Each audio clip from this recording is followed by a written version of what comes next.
Hello students, so let's read this question. The question is the contrapositive of the following statement. If the side of a square doubles, then its area increases 4 times is which of the following options? Okay तो जो given statement है ये इम्प्लीकेटिव state है, if then form की form में ना, if then form में है, तो इसको हम लिख सकते हैं तो पी इम्प्लाइज क्यू की फॉर्म की स्टेटमेंट है ना. ओके तो जो इसका कॉन्ट्रा पॉजिटिव फॉर्म होता है, कॉन्ट्रा पॉजिटिव फॉर्म वो होगा negation of Q implies negation of P. तो यहाँ पे ये जो है the side of a square, अगर मैं देखा जाए तो इसको the side of a square, ये हमारी एक्चुअली दैट साइड ये डबल्स, ये हमारी P स्टेटमेंट है और इट्स एरिया इंक्रीजेज, ये देन के बाद ये हमारा जो पार्ट है ये हमारा Q पार्ट है.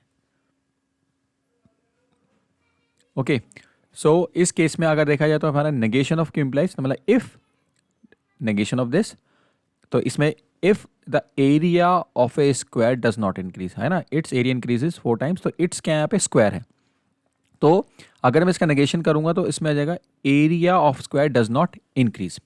तो क्लियर हो गया. एंड उसके बाद फिर क्या, क्योंकि इफ एंड देन की फॉर्म में ही होगा यहाँ पे भी, तो यहाँ पे हम लिखेंगे इफ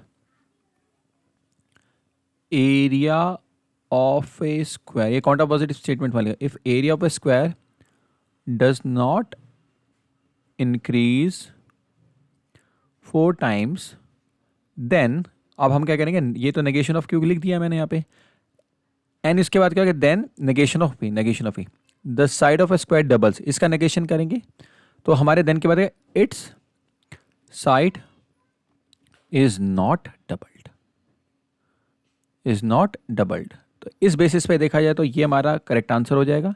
सो करेक्ट ऑप्शन जो हमारा हो जाएगा इनमें से, अगर देखा जाए तो ऑप्शन चेक कर लेते हैं, उसमें लिखा if the side of square is not doubled, ये तो पॉसिबल ही ना, हमारा क्या होगा if area of square does not increase, is does not, यहाँ पे डज नॉट है ही नहीं तो ये भी गलत है, ये भी नहीं है.